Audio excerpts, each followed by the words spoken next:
ಆತ್ಮೀಯ H16 news ಅರ್ಥಾತ್ ಸಿದ್ದರಾಮಯ್ಯ ಸ್ವಾಗತ. ನಾನು ನಿಮ್ಮವ MI ಅಥವಾ ಮಲ್ಲಪ್ಪ ಜೋತವರು. ಆತ್ಮೀಯರೇ, ಉಮರ್ ನಬಿ ಈತನ ಕಾರು ಈತನೇ ಢಮಾರಾಗಿದ್ದಾನೆ ಅನ್ನುವಂಥ ವಾರ್ತೆಗಳು ಬರ್ತಾ ಇದ್ದಾವೆ.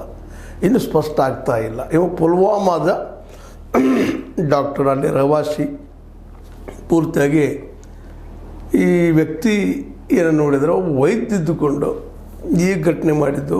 ಜೊತೆಗೆ ಸಿಕ್ಕಂಥ 3-4 ಜನ, ಒಬ್ಬ ಹೆಣ್ಮಗಳು, 3 ಜನ ಇನ್ನುಳಿದ ಡಾಕ್ಟರ್ಸ್ ಆಗಿದ್ದಾರೆ. ಅವರು ಸಹಿತ ಡಾಕ್ಟರ್ಗಳಾಗಿದ್ದಾರೆ. ಏನಿದೆಲ್ಲ ವೆಲ್ ಎಜುಕೇಟೆಡ್ ತಿಳುಕಿದ್ದಂಥ, ಅದಕ್ಕೆ ಒಂದು ಹೊಸ ಹೆಸರು ಕೊಟ್ಟಿದ್ದಾರೆ, ವೈಟ್ ಕಾಲರ್ ಭಯೋತ್ಪಾದನೆ ಅಂತೇಳಿ. ಅದೇ ಬುದ್ಧಿವಂತರು, ವಿಜ್ಞಾನ ಪಡ್ಕೊಂಡಂಥವ್ರು. ಯಾಕೆ ಇವರಿಗೆ ಮಾನವೀಯತೆ ಬರಲಿಲ್ಲ ಅನ್ನುವಂಥದ್ದು, ಮನುಷ್ಯತ್ವಕ್ಕಿಂತ ಧರ್ಮ ಶ್ರೇಷ್ಠನ ಅನ್ನೋಂಥ ಪ್ರಶ್ನೆ ಇವತ್ತು ಕಾಣಲಿಕ್ಕೆ ಹತ್ತಿದ್ದಾರೆ. ಯಾಕಂದರೆ ದಿಲ್ಲಿಯಲ್ಲಿ ಅಂತ ಬ್ಲಾಸ್ಟ್ ಮೈ ನಡುಗಿಸೋದು 13 ಜನ ಇಲ್ಲಿವರೆಗೆ ಹೋಗಿದ್ದಾರೆ. ಇನ್ನೂ 30-40 ಜನಕ್ಕೆ ಪೆಟ್ಟಾಗಿದೆ. ಕಾರ್ ಗಾಡಿಗಳೆಲ್ಲ ಸುಟ್ಟ ಭಸ್ಮಾಗಿದ್ದಾವೆ ಸ್ಫೋಟಕ್ಕೆ. ದೆಹಲಿ ಅಷ್ಟೇ ಅಲ್ಲ, ದೇಶ ನಡೆದಂಗೆ ಆಗಿದೆ. ಹೌದು, ಇದರಿಂದ ಪಾಕಿಸ್ತಾನದ ನಾವು ಸರಳವಾಗಿ ಹೇಳಿ, ಪಾಕಿಸ್ತಾನದ ಕೆಲವೊಂದು ಭಯೋತ್ಪಾದನೆ ಸಂಘಟನೆಗಳ ಜೊತೆಗೆ ಜೋಡಿಸಿಕೊಂಡು ಹೋಗುವಂಥದ್ದು ಇಲ್ಲಿ ನೋಡ್ತಾ ಬಂದಿದ್ವಿ. ಇತ್ತೀಚೆಗೆ ಸ್ವಲ್ಪ ಏನೋ ಕಡಿಮೆ ಆಯಿತು ಅನ್ನೋದ್ರೊಳಗೆ ಇದು ಮತ್ತು ಸ್ಫೋಟ ಆಗ್ತಾಯಿದೆ. ಇದಕ್ಕೆ ನಾವಿವತ್ತು ಕೇವಲ ಈ ದಂಡೋಪಾಯ ಒಂದರಿಂದ ಇದನ್ನು ಒಂದು ಅಂತ್ಯ ಹರಲಿಕ್ಕೆ ಸಾಧ್ಯದಲ್ಲ ಭಯೋತ್ಪಾದನೆಯನ್ನು ಅಂತೇಳಿ. ಕಾಂಗ್ರೆಸ್ BJP ಒಬ್ರೊಬ್ರು ಟೀಕಾ ಮಾಡ್ತಾ ಇರ್ತಾರೆ. ಅವ್ರು ಟೀಕಾ ಮಾಡ್ತಾರೆ, ನಿಮ್ಮಿಂದಾಯಿತು. ಕಳೆದ 60 ವರ್ಷ ನೀವು ಮಾಡಿದರೆ ಏನೂ ಮಾಡಲಿಲ್ಲ ಅಂತ ಅವ್ರ ಮೇಲೆ ಟೀಕೆ ಮಾಡ್ತಾರೆ, ಇವರು ಅವ್ರ ಮೇಲೆ ಮಾಡ್ತಾರೆ. ಮಾಡಿ ಇಬ್ಬರು ದಂಡೋಪಾಯ ಸಾಕಷ್ಟು ಪ್ರಯೋಗ ಮಾಡಿದ್ದಾರೆ. ಇವ್ರು ಮಾಡಿದ್ದನ್ನು ನೋಡಿದ್ರೆ, ಯುದ್ಧಗಳಾಗಿದ್ದನ್ನು ಗಮನಿಸಿದ್ರೆ, ಇಷ್ಟರೊಳಗೆ ಇದು ಭಯೋತ್ಪಾದನೆ ಮೂಲೋತ್ಪಾದನೆ ಆಗಬೇಕಾಗಿತ್ತು, ಆಗಲಿಲ್ಲ. ಯಾಕೆ ಅನ್ನೋದು ಇವತ್ತು ಮೂಡುವಂಥ ಪ್ರಶ್ನೆ ಅಂತ.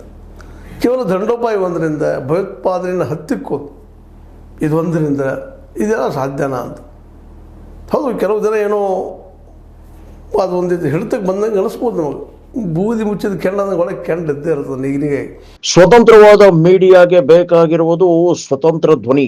ಆ ಸ್ವತಂತ್ರ ಧ್ವನಿ ಉಳಿಸಲು ನೀವು ಮಾಡಬೇಕಾದದ್ದು ಇಷ್ಟೇ. ಅದೇನಪ್ಪಾ ಅಂತಂತಂದ್ರೆ, ನಿಮ್ಮ ಕೈಲಾದಷ್ಟು ಸಹಾಯ ಈ ಚಾನಲ್ಗೆ ಮಾಡಿ ಹಾಗೂ ನಿಮ್ಮ ಧ್ವನಿಯನ್ನು ಕಾಪಾಡಿಕೊಳ್ಳಿ. ಈಗ ನೋಡ್ರಿ, ಅದನ್ನ ಇವತ್ತು ದಿಲ್ಲಿಗಲ್ಲಿ ನಾವು ಗಮನಿಸ್ಬೇಕಾಗಿದೆ. ಯಾಕಂದರೆ ಈಗ ಅವರು ಅಲ್ಲಿ ಪಾಕಿಸ್ತಾನದವರಾಗಿರಲಿ ಅಥವಾ ಇಲ್ಲಿ ನಮ್ಮಲ್ಲೂ ಕೆಲವು ಜನ ಇದ್ದಾರಿಲ್ಲ ಅಂತಲ್ಲ, ನಮ್ಮಲ್ಲೂ ಇದ್ದಾರೆ ಭಯೋತ್ಪಾದನೆ ಮನಸ್ಸುಳ್ಳಂಥವ್ರು.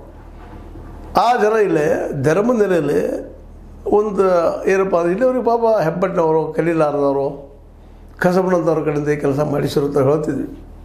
ಹೌದು, ಕಸಬ್ ಕಲೀಲಾರ್ದವ ಮಾಡಿದ. ಈಗ ಹಿಂಗೆ ಇದಕ್ಕೆಲ್ಲ ಕಾರಣ ಅಲ್ಲಿ ಬಡತನ, ಅಜ್ಞಾನ, ಅಶಿಕ್ಷಿತನ ಅಂತ ನಾವು ಇವತ್ತು ಅನಾಲಿಸಿಸ್ ಮಾಡ್ತಿದ್ವಿ. ಆದರೆ ಇವತ್ತು ಸಿಕ್ಕವ್ರು ಯಾರು? ಅದು ಪುಲ್ವಾಮದ ಉಮರ್ ನಬಿ ಸತ್ತಿದಾನೋ ಇದ್ದಾನೋ, ಅವ್ರು ನಮ್ಗೆ ಸಂಬಂಧ ಇಲ್ಲ ಅಂತವ್ರು ಸಂಬಂಧಿಕರು ಹೇಳ್ತಾ ಇದ್ದಾರೆ. ಆಮದು ಬೇರೆ, ಅಲ್ಲೇ ಊರಲ್ಲಿದ್ದಾನಂತ ಹೇಳ್ತಾ ಇದ್ದಾರೆ. ಆಮದು ಬೇರೆ. ಯಾಕೆ ಇದು ಮಾಡುವಂಥ ಒಂದು ಕುಕೃತ್ಯ ಮಾಡುವಂಥ ಜನ ಭಾಳ ಎಕ್ಸ್ಪರ್ಟ್ ಇರ್ತಾರೆ ಇವರು. ತೆರೆದುಂಬರು ಅದೇ ವಿಚಾರ. ಈ ವೈದ್ಯರು 3 ಜನ 4 ಜನ ವೈದ್ಯರು ಎಲ್ಲ, ಅದಿಲ್ ಅಹಮದ್ ರಾಟರ್, ಮುಜಮ್ಮಿಲ್ ಶಕೀಲ್, ಉಮರ್ ಮೊಹಮ್ಮದ್, ಇವ್ರನ್ನೆಲ್ಲ ಸಿಕ್ಕಿದ್ದಾರೆ. ಈಗಾಗಲೇ 2900 ಕಿಲೋ ಆಡಿಗೆ ಸಿಕ್ಕದು ಇವ್ರ ಕಡೆ ಹೇಳಿದ್ದಾರೆ. ಇವ್ರನ್ನ ಎನ್ಕ್ವೈರಿ ಮಾಡ್ತಾಯಿದ್ದಾರೆ, ಇನ್ನೂ ಎಲ್ಲೆಲ್ಲ ಅಂತೇಳಿ. ಇದು AI ಗಾಡಿಯ ಒಂದೇನು ಇದೆ IA ಅನ್ನುವಂಥದ್ದು, ಅಲ್ಲೇ ಆ ಗಾಡಿ ತರ್ತಾ ಇದ್ರು ಒಂದು ಸಂದೇಹ ಅದ, ಇರ್ಬೋದಿಲ್ಲ ಅಂತಲ್ಲ. ಯಾಕಂದ್ರೆ ನೆಲದ ಮೇಲೆ ಹಾಕಿಲ್ಲ, ಅದನ್ನು ನೆಲ ತಗ್ಗಿಬಿಡ್ತಿತ್ತು, ಸ್ಫೋಟ ಆಗಿದ್ದ. ಗಾಡಿ ತಾನು ತರೋದು ಆಗ್ಯದಂತ. ಏನೋ ಆಗಲಿ, ಅದು ಬದಿಗಿಡೋನು ಅದನ್ನು ಶೋಧನೆ ಮಾಡ್ತಾರೆ. NIAದವರು, ತನಿಖಾ ಸಂಸ್ಥೆದವರು ಎಲ್ಲರೂ ಕೂಡ ಮಾಡ್ತಾರೆ, ಅದನ್ನು ಹಿಡಿತಾರೆ, ಇಲ್ಲಂತಲ್ಲ. ಮೂಲತನ ಹೋಗ್ತಾರೆ. ಕಡೆಗೆ ಬಂದಲ್ಲೇ ಪಾಕಿಸ್ತಾನದವ್ರು ಇದ್ದಾರಪ್ಪ, ಇಸ್ಲಾಮಿಕ್ ಸ್ಟೇಟ್ ಮಾಡಬೇಕಂತ ಮಾಡಿದ್ದಾರಂತ. ಹೌದು, ಇಲ್ಲಿ ನಾವು ಬಂದಂತ ಬಿಡ್ತೀವಿ. ಆ ನಂತರ ಅವ್ರನ್ನ ಹಿಡಿಯೋದು ಹೆಂಗೆ, ಅವ್ರನ್ನ ಕಂಟ್ರೋಲ್ ಮಾಡೋದು ಹೆಂಗೆ ಅಂದರೆ ಬಾರ್ಡರ್ಗಳನ್ನ ಟೈಟ್ ಮಾಡಬೇಕು, ಮತ್ತು ಕೆಲವು ನಮ್ಮಲ್ಲಿ ಒಳಗಿದ್ದಾರಲ್ಲ, ಜಮ್ಮು ಕಾಶ್ಮೀರದಲ್ಲ, ಇರಬಾರ್ದು. ಇಲ್ಲಿ ಆಲ್ ಓವರ್ ಇಂಡಿಯಾದಲ್ಲ, ಅದು ಮತ್ತು ಲಕ್ನೋ ಇರ್ಬೋದು, ಮತ್ತೇನಿರ್ಬೋದು, ಇಲ್ಲೂ ಇದೆಲ್ಲ. ಅವ್ರನ್ನ ಹೆಂಗೆ ಕಂಟ್ರೋಲ್ ಮಾಡ್ತೀರಿ? ಗುರುತಾಗೋದು ಹೆಂಗೆ ನಿಮಗೆ? ಅವ್ರು ಹಿಡಿದು ಹೆಂಗೆ? ಸಿಗೋದು ಭಾಳ ಕಷ್ಟ. ಹೌದು, ನಡೆದ ಇದರಲ್ಲಿ ದೊಡ್ಡದೊಂದು ಸಂಘಟನೆ ಇದೆ, ಇದರಲ್ಲಿ 2 ಮಾತಿಲ್ಲ. ಯಾರು ಏನು ಅಂತ ಅವರು ಎಕ್ಸ್ಪರ್ಟ್ ಇರ್ತಾರೆ ಮಾಡುವಂಥವ್ರು. ಇದನ್ನು ಮುಗಿಸೋದು ಹೆಂಗೆ ಅಂತ. ಇದು ಇದೇ ರೀತಿ ಹೋಗೋದಾ ಇನ್ನೂ ಮುಂದಿನ 1 ಶತಮಾನ 2 ಶತಮಾನ ಅಂತ. ಯಾಕಂದ್ರೆ ಈಗ 60-70 ಒಂದು ಸೆಕ್ 47 ಆವತ್ತು ಶುರುವಾಗಿರುವಂಥ ಈ ಒಂದು ಯುದ್ಧ, ಧಾರ್ಮಿಕ ಯುದ್ಧ ಇವತ್ತೂ ಮುಗಿದಿಲ್ಲ. ಇನ್ನು ನಮ್ಮಲ್ಲಿ ಇನ್ನೂ ಅದನ್ನು ಬೆಳೆಸುವ ನಿಟ್ಟಿನಲ್ಲ ಎರಡೂ ಕಡೆ, ಭಾರತ ಮತ್ತು ಪಾಕಿಸ್ತಾನ ಜೊತೆಗೆ ಹಿಂದೂ ಮತ್ತು ಮುಸಲ್ಮಾನರು ಎರಡೂ ಕಡೆ ಇಲ್ಲಿ ಮೂಲಭೂತವಾದಿಗಳು ಕೂಡಿಕೊಂಡು ಇದನ್ನು ಇನ್ನಷ್ಟು ಬೆಳೆಸೋ ವಿಚಾರ ಮಾಡ್ತಾರೆ ವಿನಃ ಇದನ್ನು ಕರ್ಬ್ ಹೆಂಗೆ ಮಾಡೋದು, ಬಂದ್ ಹೆಂಗೆ ಮಾಡೋದು ಅನ್ನೋದ್ರ ಕಡೆ ಲಕ್ಷ್ಯ ಇಲ್ಲ ಅಂತ.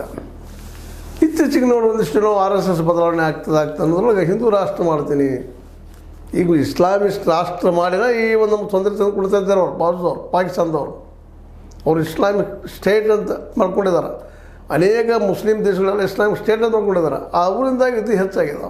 ಸ್ವಲ್ಪ ಅದು ಎಲ್ಲಿ ಕಡಿಮೆ ಇದೆ ಮೂಲಭೂತವಾದ್ಯನ ಅಂತೆಲ್ಲ ಸ್ವಲ್ಪ ಅಭಿವೃದ್ಧಿ ಕಾಣ್ತಾ ಇದ್ವಿ ನಾವು. ಉದಾಹರಣೆಗೆ ಇವತ್ತು ಮಲೇಷ್ಯಾ ಆಗಿರ್ಬೋದು, ಅಲ್ಲೂ ಇಲ್ಲಂತಲ್ಲ, ಆದ್ರೆ ಒಳಗದ ಅಲ್ಲಿ ಅಭಿವೃದ್ಧಿಗಳ ಲಕ್ಷ್ಯ ಅದ, ಬೆಳೆಸ್ಬೇಕು ಅನ್ನೋದು ಲಕ್ಷ್ಯ ಅದ. ಮಲೇಷ್ಯಾ ಆಗಿರ್ಬೋದು, ಕೆಲವೊಂದು ಮುಸ್ಲಿಂ ದೇಶಗಳು ಭಾಳ ಕಡಿಮೆ ಅವು. ಆದರೆ ಎಲ್ಲ ದೇಶಗಳು ಹೆಚ್ಚಿಗೆ ಇಸ್ಲಾಮಿಕ್ ಸ್ಟೇಟ್ ಮಾಡಬೇಕು ಅನ್ನೋದು. ಇವತ್ತು ನೋಡ್ರಿ ಮಧ್ಯ ಏಷ್ಯಾ ಇವತ್ತು ದಿನನಿತ್ಯ ಇವತ್ತೇನೋ ಇಸ್ರೇಲ್ದವ್ರು ಗೆದ್ದಂಗೆ ಕಾಣ್ತಾ ಇದ್ದಾರೆ. ಅಲ್ಲೇ ಹಮಾಸ್ ಸೋತ ಕಾಣಿಸ್ತದೆ. ಕೇವಲ ನೋಡಿ ಹಮಾಸ್ ಅಂತ ಒಂದು ಗುಂಪು ಪಾಪ ಇವತ್ತು ಅಲ್ಲಿ ಏನಪ್ಪ ಅಂತ ಜನರಿಗೆ, ಅಲ್ಲಿ ತಮ್ಮ ಜನರಿಗೆ ಏನಪ್ಪ ಅಂತ ಎಷ್ಟು ತೊಂದರೆ ಕೊಡ್ತಾ ಇದ್ದಾರೆ ಅಂತಾರೆ. ಯಾಕಂದರೆ ಇಸ್ರೇಲ್ದವರು ಅವ್ರ ಧರ್ಮ ಮತ್ತು ಸ್ಟೇಟ್ ಉಳಿಸ್ಕೊಳ್ಳೋ ನೆಲೆಗಟ್ಟಲ್ಲಿ ಅವ್ರು ಪ್ರಯತ್ನ ಮಾಡ್ತಾ ಇದ್ದಾರೆ.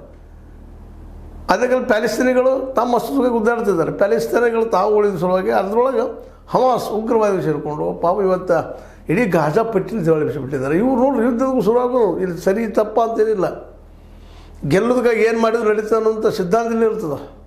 ಅದಕ್ಕೆ ಇಲ್ಲೂ ಹಂಗಾಗ್ಲಿಕ್ಕದ ನಮ್ಮ ದೇಶದಲ್ಲೇ. ಇವತ್ತು 11 ವರ್ಷ ಆಯಿತು, 12 ವರ್ಷ ನಮ್ಮ ಮೋದಿಯವ್ರ ಸರ್ಕಾರ ಬಂದ. ಈ ಮೂಲೋತ್ಪಾದನೆ ಮಾಡಬೇಕಂತ ಬಂದಂಥ ದೇಶದ ಇದು ನಮ್ಮ ಪಕ್ಷ BJP RSSದವರು ಅವ್ರು ಮಾಡೋದನ್ನು ನೋಡಿದ್ರೆ ಇವತ್ತು ಒಟ್ಟು ಆಗಬಾರ್ದಿಲ್ಲ ಘಟನೆಗಳು. ಖಂಡಿತ ಇದಾವಿಲ್ಲ ಅಂತಲ್ಲ, ಒಟ್ಟಿನಲ್ಲಿ ಆಗಬಾರ್ದು. ಅದರ ಇದರರ್ಥ ಏನಪ್ಪ ಅಂದರೆ ಕೇವಲ ದಂಡೋಪಾಯ ಒಂದರಿಂದ ಕಾಂಗ್ರೆಸ್ಸವರು ಸಾಕಷ್ಟು ದಂಡೋಪಾಯ ಮಾಡಿದ್ದಾರೆ, ಇಲ್ಲ ಅಂತಲ್ಲ. ಇಂದಿರಾ ಗಾಂಧಿ ಅವರು ಇದ್ದಾಗ ಆಯಿತು, ಮತ್ತೆ ನಾವು ಸದಾ ನೋಡ್ತಾ ಬಂದಿದ್ದೀವಿ. ಇಲ್ಲೇ ಶಾಂತಿಯ ಮಾತಾಡ್ತಾರೆ ವಿನಃ ಆ ದಿಶೆಯಲ್ಲಿ ಹೆಚ್ಚು ಇಡಲಾರದನ್ನು ಸಹಿತ ಅಷ್ಟೇ ಗಮನ ಅಲ್ಲದ. ಎಲ್ಲಿವರೆಗೆ ಎರಡೂ ದೇಶಗಳ ಮಧ್ಯದಲ್ಲೇ ಆತ್ಮೀಯತೆ, ಪ್ರೀತಿ, ವಿಶ್ವಾಸ ಬೆಳೆದರು ಇದು ಹಿಂಗೆ ಇರೋದು ಅಂತೇಳಿ ಈಗದು ಸ್ಪಷ್ಟ ಆಗಿರ್ತದೆ. ಇವತ್ತೇನೋ ಶಾನವರು ಅಮಿತ್ ಶಾ ಅವರನ್ನು ನಮ್ಮ ಕಾಂಗ್ರೆಸ್ ಟೀಕಾ ಮಾಡ್ಬೋದು, ಅಮಿತ್ ಶಾ ಮತ್ತು ಇನ್ನೊಂದು ಮೋದಿಗೆ ಏನಾದ್ರು ಹಿಂದಿನ ಕಾಂಗ್ರೆಸ್ ಸರ್ಕಾರ ಟೀಕಾ ಮಾಡ್ಬೋದು. ಏನು ಟೀಕಾ ಮಾಡಿದ್ರೆ ಏನಾಗ್ಬೋದು, ಓಟ್ಗಾಗಿಯಪ್ಪ ಮಾಡುವಂಥ ಕೆಲಸ ಆಗ್ತದೆ. ಇದು ಸಮಸ್ಯೆ ಒಳಗಿದ್ದೇ ಬರ್ತದೆ ರೀ. ನಮ್ಮ ಕನ್ನಡದಲ್ಲಿ ಒಂದು ಗಾದಿ ಮಾಡ್ತೈತಿ, ಹೆಗ್ಗನ ಒಳಗಿಟ್ಟು ಗುದ್ದ ಸಾಫ್ ಮಾಡಿರಂತ. ಅಂದ್ರೆ ನಮ್ಮಲ್ಲಿ ವಿಶ್ವಾಸ ಮೂಡಿಸುವಂಥ ಕೆಲಸ ಆಗಬೇಕಾಗಿದೆ. ನಾವು ಅದು ಸಹಿತ ಭಾರತೀಯರನ್ರಿ ಅಥವಾ ಹಿಂದುತ್ವವನ್ನು ಪ್ರತಿಬಂಧ ಮಾಡುವಂಥವ್ರು ಆಗಲಿ, ಅವ್ರ ಧರ್ಮ ಅವ್ರು ಪಾಲನೆ ಮಾಡಿರಿ, ಆದರೆ ಅವ್ರ ಜೊತೆ ಪ್ರೀತಿ ವಿಶ್ವಾಸ ಇರಲಿಕ್ಕೆ ನಾವು ಯಾಕೆ ಪ್ರಯತ್ನ ಮಾಡ್ತಾಯಿಲ್ಲ. ಅದೇ ರೀತಿ ಮುಸಲ್ಮಾನರು ಸಹಿತ ಅವ್ರು ಪ್ರಯತ್ನ ಮಾಡ್ತಾ ಇದ್ದಾರೆ. ಕೆಲವು ಮನುಷ್ಯರು ಈ ಮಾಡಿದ ನೋಡಿ ಘಟನೆಗಳು ನೋಡಿದಾಗ ಅವ್ರೇನೋ ಒಂದಿಷ್ಟು ಭಯದಿಂದ ಮೌನ ಆಗಿರ್ಬೋದು, ಬಟ್ ಒಳಗೆ ಮಾತ್ರ ಈ ಒಂದು ಮೂಲಭೂತವಾದ ಹೊರಗೆ ಬಂದಿಲ್ಲ ಅನ್ನೋದು ಸಾಕ್ಷಿ. ಯಾಕೆಂದರೆ ಎಲ್ಲರೂ ವೆಲ್ ಎಜುಕೇಟೆಡ್ ಇದ್ದಾರೆ. ಅದಕ್ಕೆ ವೈಟ್ ಕಲರ್ ಭಯೋತ್ಪಾದನೆ ಅಂತಿರೋ, ಬುದ್ಧಿವಂತರು ಭಯೋತ್ಪಾದನೆ ಏನಿದ್ರು ಅಲ್ಲೇ ಬುದ್ಧಿವಂತರು ಅಲ್ಲಿವರು ಧರ್ಮಾಂಧರು ಎಲ್ಲರೂ ಧರ್ಮವನ್ನು ತೆರಿಗೆ ಏರಿಸಿಕೊಂಡಂಥ ಜನ ಇಷ್ಟು ಎಜುಕೇಟೆಡ್ ಆಗಿಯೋ ಇನ್ನೂ ಧರ್ಮಾಂಧತೆಯಲ್ಲಿ ಬಿದ್ದಿದ್ದಾರಪ್ಪ ಅಂದ್ರೆ 4 ದಿನಕ್ಕೆ ಒಳ್ಳೆಯ ಕೆಲಸ ಮಾಡಿ ಎಲ್ಲರೂ ವಿಶ್ವಾಸ ತೆಗೆದುಕೊಂಡು ಹೋಗುವಂಥ ಕೆಲಸ ಆಗಬೇಕಾಯ್ತು. ಅವರಿಂದನೂ ನಮ್ಮಿಂದನೂ ಆಗಬೇಕಾಗಿತ್ತು. ಎಲ್ಲರೂ ಕುಡಿದಾಗ ಸಮಸ್ಯೆ ಸಾಲ ಹೋಗೋದ್ರಿ.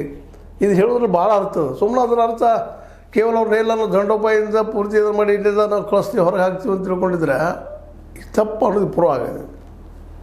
ಯಾಕಂದ್ರೆ ದೆಹಲಿ ಇಲ್ಲ ಅಂತ ಬ್ಲಾಸ್ಟ್ ಸಾಣದಲ್ಲ ಇಂಥ ಮತ್ತು ಮುಂದೆ ಆಗುವ ಸಾಧ್ಯತೆಗಳಿದ್ದಾವೆ.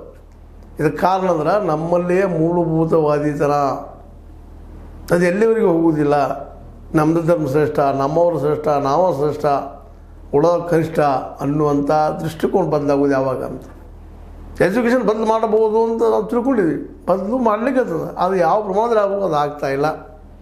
ಇವತ್ತು ಇವ್ರು ನಂತ ಎಲ್ಲ ಭಯೋತ್ಪಾದಕರು ನೋಡಿದಾಗ ಆದಿಲ್ ಅಹಮದ್ ರಾಠರ, ಮುಜಮ್ಮೆಲ್ ಶಕೀಲ, ಉಮರ್ ಮೊಹಮ್ಮದ, ಅದೇ ಕಾರಕ ಒಬ್ಬ ಹೆಣ್ಮಗ ಅದಿಲ್ಲ ಏನಪ್ಪ ಅಂದ್ರೆ ಅವ್ರು 4 ಲಕ್ಷ ರೂಪಾಯಿ ಪೇಮೆಂಟ್ ತೊಗೊಂಡಿದ್ದಂತ.